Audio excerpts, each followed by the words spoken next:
Welcome everyone. This is a brand new episode of the Car and Bike Show on the NDTV network. I am Siddharth Vinayak Patankar.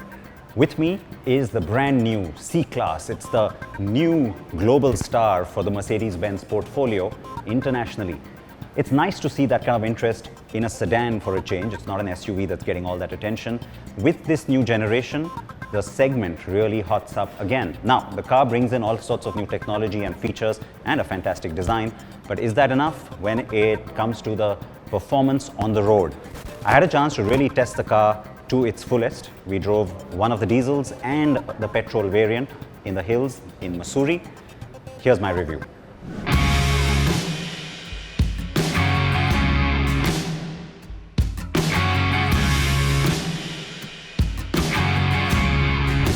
Legacy is a wonderful thing. In the automotive context, it also becomes beautiful because when you have a model like this, which really has a lot of heritage, well, it's wonderful to take a look back at it. Now, the W201 was the baby Benz, arrived way back in 1982 at a time when compact sedans wasn't quite a thing at Mercedes-Benz. Daimler decided this model was required and it was a massive hit worldwide. So much so that it spawned the W202. This is when the C-Class nomenclature came into use for the first time and the legacy builds on. Now this car, of course, like I said, came in the early 90s, 93 to be exact, all the way to the turn of the century. You then had this car, and this one becomes significant in our context, the W203, which arrived from 2000 to 2007 globally. In India, though, arrived in 2001. The first time that we got the C-Class in India was with this car. It was, of course, rolled out of Pune, so special car from that perspective. The W204 is another car that we know well, followed as the next generation model, and also saw the popularity of the C-Class really sort of taking or cementing itself in the Indian market too. The car was phased out in 2014, and then we got what has been the current generation up until now, the 205, which had a model run from 2014 to 2021. It was with this generation that we started to see a very edgy, very stylish looking C-Class. And you know what? The 206 only builds on that now. Take a look at this car. This is the brand new car. That's the one we're all set to explore today. We are in the Queen of the Hills, Missouri, to test this car. The day began with a lot of anticipation and luckily with a clear and bright sky too. After being missing for a few months, the Mercedes-Benz C-Class model line is back in the Indian market.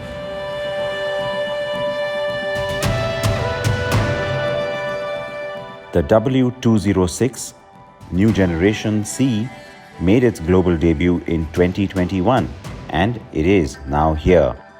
It's one of the most important models for Mercedes-Benz in India, with over 37,000 units sold since 2001. It takes on heavyweights like BMW 3 Series, Audi A4, Volvo S60 and the Jaguar XE.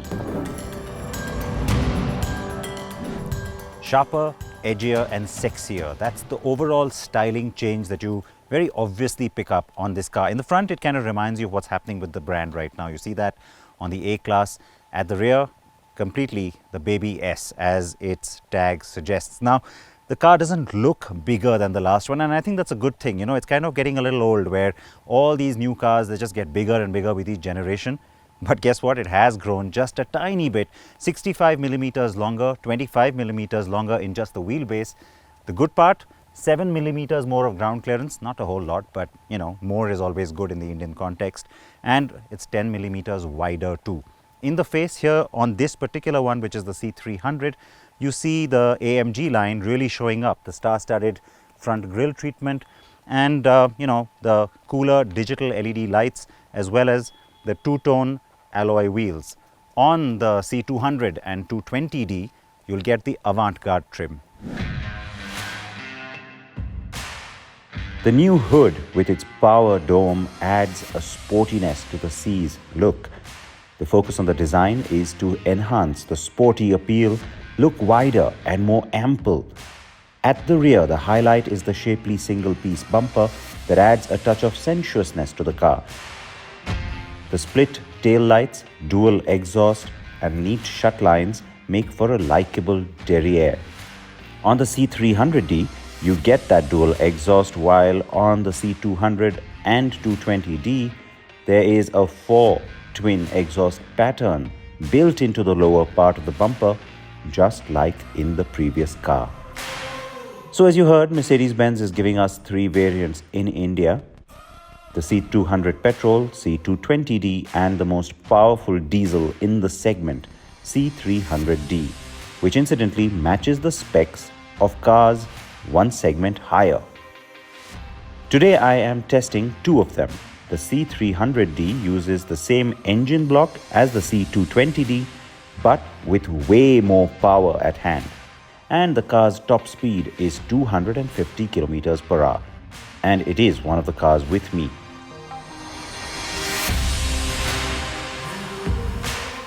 And finally, the C200, the sole petrol offering.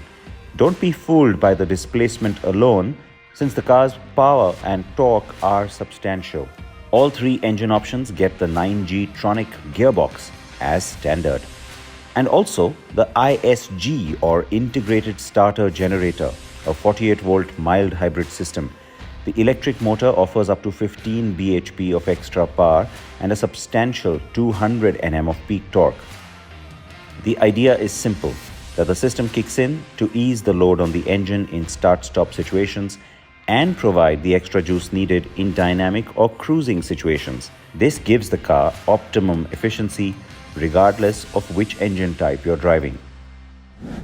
With the W205, the C-Class had gotten more dynamic, more sporty. It wasn't quite just the soft sedan anymore. I have to say, with the 206, that has happened again. And that's a good thing, because a lot of times driving enthusiasts were kind of left out in the cold. The other good thing about the car is that the extra enhancement and wheelbase kind of shows up in the back. It doesn't feel as cramped as it used to. But right now, let me focus on driving the car. I have begun my drive on the C300D. The car's ample figures on paper translate to actual performance on the road straight off. I'll get to the petrol in just a bit. So on the whole, I feel like the handling's gotten a lot sharper. You point it and it goes there, and the dynamics feel like they've been definitely worked on. It's a good thing, again, because it makes the car feel a little more enthusiastic than before. On the diesel, the C300, you get 2 versions of the same engine block tuned 2 different ways. 196 horses on the 220D. On this, the 300D though, you get a lot more, 260 horses. And you know what? They all come out to play. Oh yes, they do. The new C-Class feels like a more agile and more balanced car. The C300D in particular feels sharp, and though the motor still suffers from a touch of lag, the overall refinement levels are superb. The usual driving modes, and you've got this little dynamic button touch feel panel here, which lets you go from eco to comfort to sport to the individual mode. Individual is nice because it's become even more configurable over the last few years, and so you get that on this car as well. On the sport mode, the car's 12.3-inch digital cluster takes on a sexy red-themed look, and the graphics to show revs are way cooler than a regular tacho. The ride quality on the new C is pliant but not too soft. The suspension does get a good workout on hard-edged bumps, which can travel up to the cabin. Regular undulations and potholes are dismissed with sheer nonchalance. Technology plays a huge role in the new C-Class. It has something called Car2X. Saw that on the S-Class as well. Basically, what it means is that all the cars from the brand are now going to be talking to each other through the cloud. In the sense, not directly to each other, but they're constantly relaying information. Pretty much like how you see with Google Maps, right? It keeps updating information based on user patterns and what people report in. These cars will keep reporting in conditions, and so you will get information that the car will prompt you about. Everything from a sharp curve ahead to maybe a broken road surface, some kind of a traffic anomaly, even a pothole. The C-Class does get the latest MBUX. And of course, the MBUX virtual assistant is ever ready to help. Hey Mercedes, what's my driving range? You can still drive 425 kilometers. Thank you. You're welcome.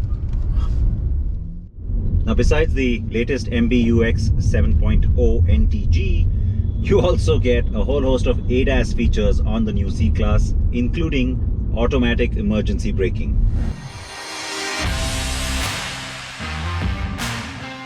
The theme of tech carries through in every aspect of the C-Class. And in the cabin, it's also all about luxury. The overall layout is completely new, and the centerpiece is the new vertical touchscreen angled towards the driver, measuring a generous 11.9 inches. Like most modern premium cars, the touchscreen also has all in-car controls and therefore gives the dash a clean, sophisticated look. Another highlight is the HD instrument panel with different themes and settings. The touchpad controls on the steering are now more flush. The left side lets you control the touchscreen and the right is for the instrument cluster. And they all work with a flick of a finger. A fingerprint recognition system lets you carry your profile into the car, which recognizes your music, connectivity, climate control, seat and mirror settings, and ambient preferences. The layout is very swish and the materials used look fabulous.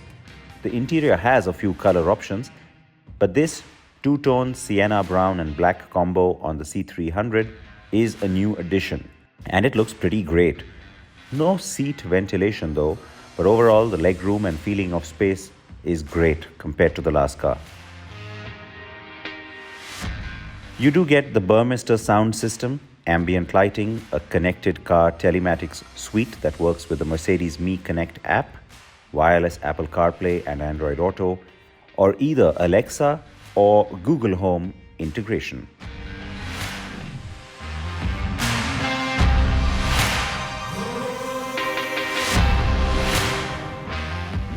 Promised you the petrol, and here it is, the C200. The color certainly helps me because it's one of my favorites from the Mercedes range. Cabin side blue, the last car had it too, and I'm pleased as punch that this one has it. Now, you'd think that petrol would be a huge mainstay given what's been happening in the market with the competition, but guess what? It's about a quarter of the overall portfolio for C-Class sales in India. So it's important, but that is why now you'll probably understand there are two diesel variants. The bigger question for me though was all about how the car's 1.5-litre engine does on the road. Now, two big things that are worth talking about. The first is the steering, and it gets stiffer. It's got a little more precision to it. It's got a weighted feel. I really like it, but don't worry if you're worried about it becoming too stiff. That's not what I'm saying. And in comfort mode, you'll still get that typical Mercedes-Benz feel, a C-Class feel. But the bigger thing is, once again, the EQ boost. Now, we explained to you how it works, but in the context of the petrol, it takes on a whole new meaning, because not only do you get extra power, all right, you got a little extra power, you get a lot more torque. On this engine, that makes a massive difference. 200 Nm extra torque, which makes things a lot more fun. Both those aspects play a role on the diesels too, but here on the C200, they really help the car shine. The response may feel staccato at times, but for the most part, it is a fun car to drive, especially on twisty roads. The C-Class has been launched in India, and prices, as expected, are a bit steep. 55 lakh rupees for the C200, 56 lakh for the C220D, and going all the way up to 61 lakh rupees for the top spec C300D variant. Loads of tech inside out, sexy design, sophisticated S-Class-like interior, safety, connectivity and multiple powertrain options make the new Mercedes-Benz C-Class quite the winner. The model is a worthy addition to the hallowed C-Class lineage and will likely be the most successful generation yet in India and the rest of the world.